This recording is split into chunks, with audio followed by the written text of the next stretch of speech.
Fear is not standing in your way. Fear is standing at the doorway of who you must become. Every life that grows must pass through fear. The question is not whether fear appears, but whether you lead or obey. In Iqbal's philosophy of Khudi, fear is not an enemy to destroy, it is a threshold to cross. Growth begins exactly where fear demands courage. Today, we continue our 50-part journey through Allama Khudi, Allama Iqbal's profound exploration of the self and its evolution. This is episode 13. Breathe deeply, steady yourself, and step into the reflection. Fear is the most misunderstood force within the self. It is often treated as an enemy. Something to eliminate. Something to silence. Something to escape. But fear cannot be eliminated. It can only be understood, confronted, and transformed. Fear exists not to weaken the self, but to test it. Where fear appears, growth is near. Where fear dominates, life contracts. Every human being carries fear. But not every human becomes small. What separates them is not the presence of fear, but the relationship with it. The weak self obeys fear. The strong self listens to fear, then moves anyway. Fear is the guardian of the threshold. Every transition into a higher self is guarded by fear. Fear stands at the entrance of courage, at the edge of truth, at the doorway of responsibility, at the moment of transformation. If fear disappears, the path is too small. If fear overwhelms, the self is unprepared. Fear measures the size of what we are attempting to become. The tragedy of many lives is not that fear existed, but that fear was mistaken for truth. Fear says, do not risk. Do not stand alone. Do not speak. Do not act. Do not become. Fear always speaks in the language of protection. But protection from growth is not safety. It is slow extinction. Fear protects comfort, not destiny. Comfort keeps the self alive. Fear keeps the self obedient. But neither makes the self real. Reality begins where comfort ends. Most fear is not fear of failure. It is fear of responsibility. To act is to choose. To choose is to commit. To commit is to be accountable for one's own life. Fear prefers ambiguity. Ambiguity allows excuses. A clear path demands courage. Fear thrives where identity is weak. When a person does not know who they are becoming, every challenge feels threatening.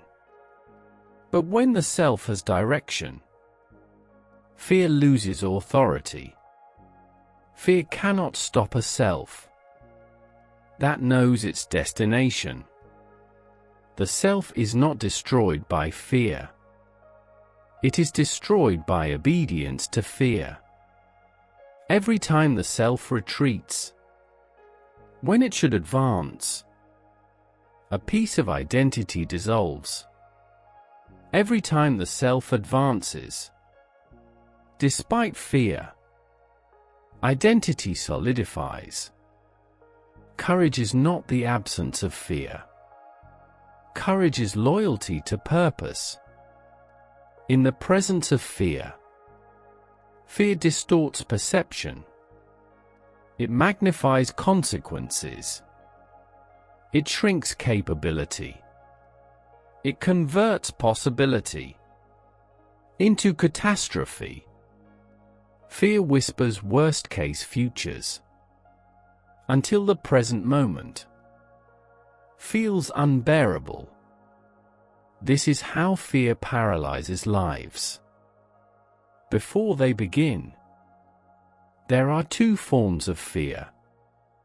The first is physical fear. Fear that protects life. This fear is necessary. The second is psychological fear. Fear of judgment, rejection, failure, isolation, loss of status. This fear protects ego, not life, and this fear is the greatest obstacle to Khudi. The psychological fear is the voice that says, "Stay as you are. Do not outgrow your surroundings. Do not disturb expectations. Do not rise above your equals." This fear enslaves the self to the approval of others. A self dependent on approval cannot grow. Fear of judgment builds prisons without walls. A person imagines thousands of eyes watching, evaluating, condemning. But the truth is simpler. Most people are too absorbed in their own fear to truly see anyone else. Fear lies about attention. It overestimates watchers and underestimates strength. Fear of failure is fear of exposure. The fear that effort might reveal limits. The fear that trying might uncover weakness. But weakness already exists. Action does not create weakness. Action reveals it. And only what is revealed can be strengthened. Failure is not the opposite of success. Failure is the teacher of clarity. A self that never risks failure never learns its real capacity. A self that avoids failure settles into mediocrity by default. Fear also disguises itself as wisdom. It calls itself realism, caution, planning, timing. But real wisdom moves. Real wisdom adapts. Real wisdom acts. Fear delays until opportunity dies, and then calls the loss fate. Many wait for fear to disappear before they act. This wait never ends. Fear does not disappear through waiting. Fear dissolves through movement. Action teaches fear its limits. The self grows, not when fear leaves, but when fear is carried into action. Courage is fear trained, not fear erased. When the self avoids fear repeatedly, fear learns power. When the self confronts fear repeatedly, fear learns humility. Fear can be retrained. The self teaches fear what authority it holds. Every time the self says, "I am afraid, but I will proceed," fear loses territory. Every time the self retreats, fear expands its domain. Life is shaped by which territory grows. A life dominated by fear becomes small, predictable, and safe. A life guided by purpose becomes expansive, uncertain, and real. Fear asks, what if it goes wrong? Purpose asks, what if I never try? The self must decide which question will govern existence. There is courage required, not only to act, but to be seen. To be seen is to be vulnerable. Vulnerability exposes the self to misunderstanding, to criticism, to rejection. But invisibility suffocates the soul. The self was not created to disappear quietly. A hidden life is a wasted life. Fear convinces the self that silence is security. But silence erases identity. The self becomes real only when it dares to appear in the world. Appearance demands courage. Courage demands self-trust. Self-trust emerges only through repeated acts that honor inner truth. Fear is loudest when the self is closest to transformation. This is not coincidence. Fear appears when something precious is at stake. Fear guards the door to a higher self. The question is not why fear appears, but whether the self will turn back or walk through it. Fear does not want to destroy the self. Fear wants to preserve the familiar. The familiar feels safe, not because it is good, but because it is known. Fear clings to the known, even when the known no longer nourishes the soul. This is why people remain in lives they have outgrown. Fear tells them, at least this pain is predictable. But the soul was not created for predictability. It was created for expansion. Fear becomes stronger when the self delays action. Indecision feeds fear. Procrastination educates fear. Avoidance empowers fear. The longer the self waits, the taller fear grows. Action starves fear of imagination. When the self acts, fear is forced to confront reality. And reality is rarely as catastrophic as fear predicts. There is a fear behind every unfulfilled ambition. A fear behind every silenced voice. A fear behind every unrealized idea. A fear behind every abandoned path. This fear is subtle. It does not scream. It negotiates. It whispers. Later. Someday. When things are easier.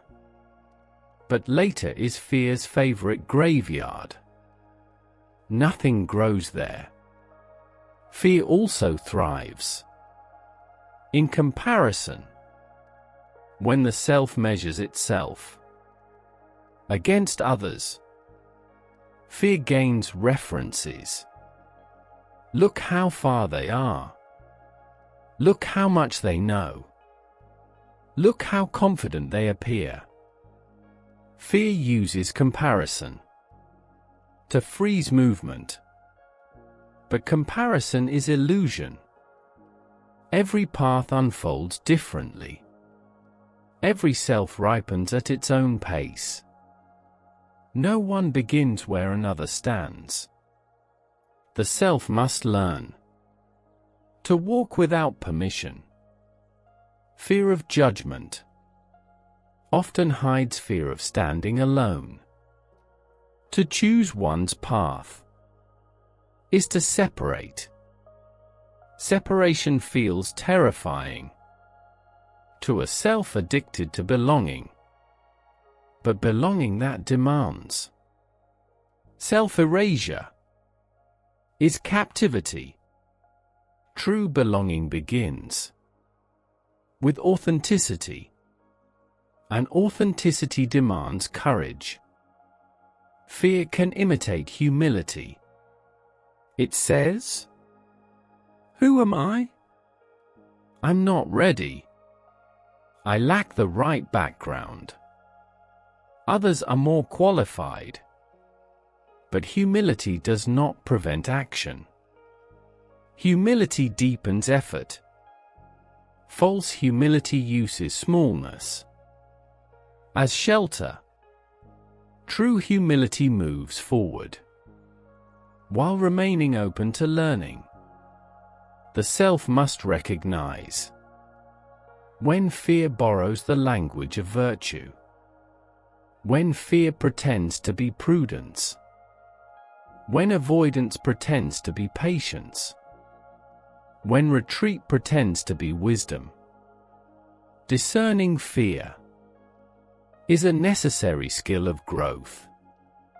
Fear of responsibility is one of the deepest fears. Responsibility means consequences. Responsibility means ownership. Responsibility means the end of excuses. Many prefer limitation over responsibility because limitation allows blame. Responsibility demands maturity. Fear teaches the self to externalize failure. It was circumstances. It was timing. It was others. But growth begins when responsibility is reclaimed. The moment the self says, "This is mine to shape," fear weakens. Fear also resists discipline. Discipline demands commitment. Commitment demands permanence. Permanence frightens a self that fears being wrong. So fear encourages casual effort, temporary commitment, reversible choices. But reversible lives never become real lives. Real lives require decisions that cannot be undone easily. Fear pretends to protect options, but too many options destroy direction. Direction gives meaning. Fear dissolves meaning by multiplying escape routes. The self becomes strong when it chooses one path and accepts its cost. There is pain in courage and pain in fear, but they generate different pains. The pain of fear is chronic, silent, numbing. The pain of courage is sharp, brief, meaningful. Fear's pain lasts forever. Courage's pain transforms. The self must choose which pain to carry. Fear always wants control. It prefers certainty, predictability, guarantees. But life offers none. The self matures when it releases the demand for control and adopts responsibility instead. Control is illusion. Responsibility is real. Fear asks, "What if I fail?" Courage asks, "What if I succeed and lose myself by staying small?" Fear evaluates risk. Courage evaluates cost. The cost of fear is identity erosion. The cost of courage is temporary discomfort. One shrinks the soul, the other expands it. Fear diminishes the self by narrowing its vision. It shortens the future. It compresses possibility. It makes the horizon appear unreachable. Courage restores perspective. Courage sees difficulty as distance, not impossibility. What is distant can be approached. What is avoided never changes. A self constantly negotiating with fear never moves decisively. Decisiveness is the antidote of fear. Not reckless action, but committed action once a decision is made. Fear loses leverage. Doubt feeds on indecision, not action. The self must learn to move despite fear. Motion interrupts fear's control. A single step weakens fear. A second step trains courage. Momentum is the enemy of fear. Fear of inadequacy is fear of growth. Growth initially feels like incompetence. Every new level demands new skills. Embarrassment, mistakes, ignorance. These are not signs of unworthiness. They are signs of evolution. Fear mislabels growth as failure. The self becomes strong when it allows itself to be a beginner. Beginnings feel clumsy. Beginnings feel unsure. Beginnings feel exposed. But every master was once a beginner who did not retreat. Fear despises beginnings. Growth requires them. Fear cannot survive prolonged courage. Fear survives avoidance. Fear survives imagination. Fear survives hesitation. Fear dies in action. Not instantly, but progressively. Each act of courage shrinks fear's territory. A self that repeatedly confronts fear acquires a new identity. Not fearless, but trusted. Trusted by itself. This trust is the foundation of inner strength. Fear tells the self, "You are not ready." But readiness is not discovered. Readiness is built. Action creates readiness. Waiting destroys it. Fear is not a stop sign. Fear is a signal. A signal that something meaningful is near. A signal that the self is approaching its edge. Edges are where expansion occurs. When the self begins to understand fear this way, Fear loses its mystique. Fear becomes information, not command. Fear becomes companion, not ruler. The mature self does not ask fear for permission. It acknowledges fear and continues onward. Courage is not rebellion against fear. Courage is leadership over fear.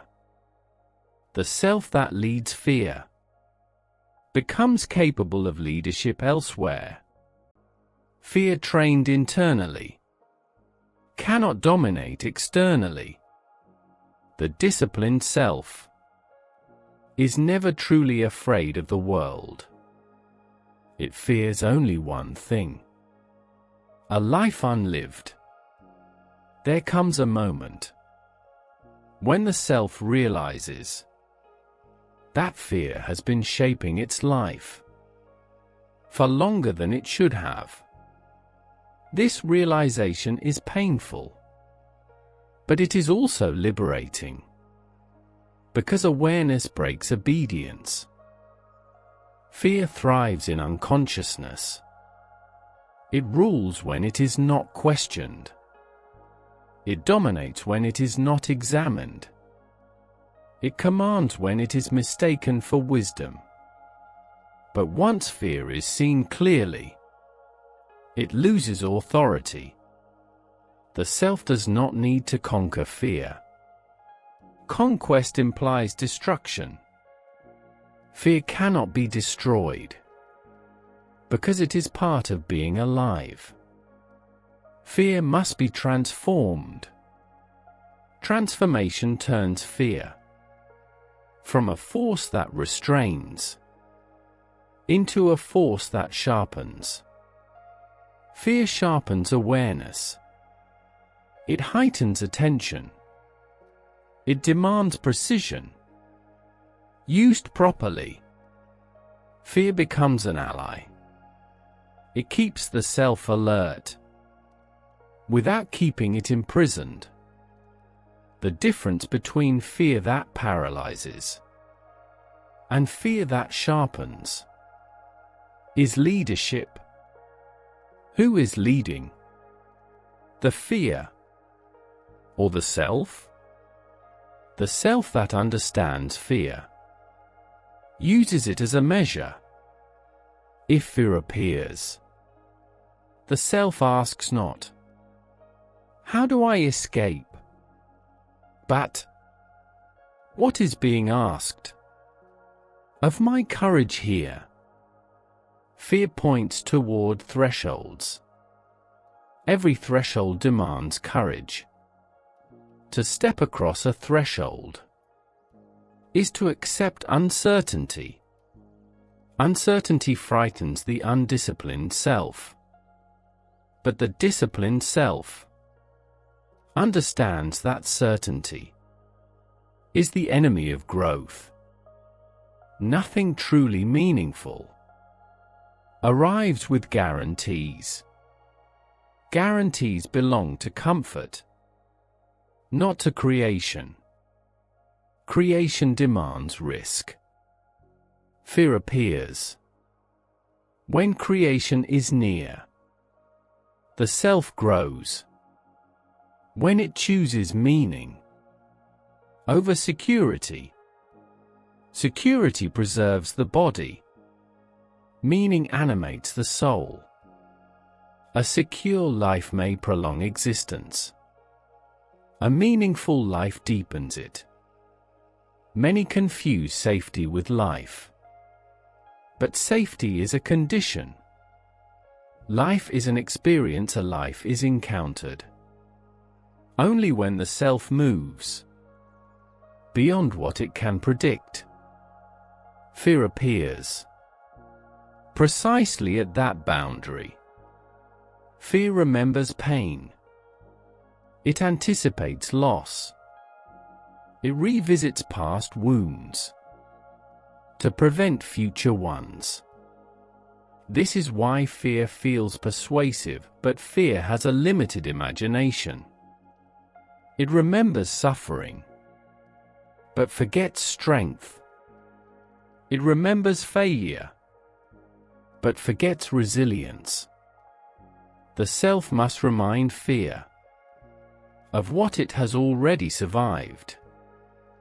Every person who has risen in life has carried fear with them. Fear did not disappear for them. It became background noise. Their attention moved elsewhere. To purpose, to responsibility, to creation. Purpose drowns fear. The self that commits deeply to a path no longer asks whether it feels afraid. It asks only whether the path is true. Truth simplifies life. Fear multiplies questions. Truth eliminates them.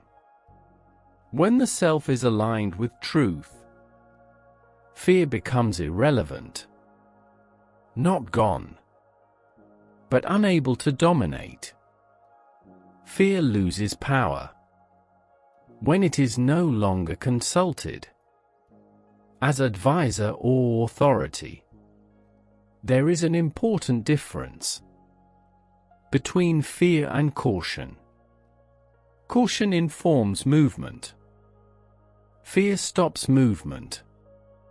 A courageous self listens to caution and ignores fear. It learns the difference. Fear also disappears when attention shifts outward. Self-obsession feeds fear. When the self becomes focused on contribution, on service, on meaning beyond itself, fear fades. Fear thrives in self-centeredness. Purpose dissolves it. The self becomes strongest when it accepts vulnerability. To act while vulnerable is supreme courage. Vulnerability is not weakness. It is exposure without retreat. The vulnerable self is alive. The protected self is hidden but remains undeveloped. Fear asks the self to protect identity. Courage asks the self to become identity. One defends what is. The other creates what must be. The moment the self chooses courage, fear transforms. Not instantly, but gradually. Fear becomes respect. Respect for what is at stake. Respect sharpens intention.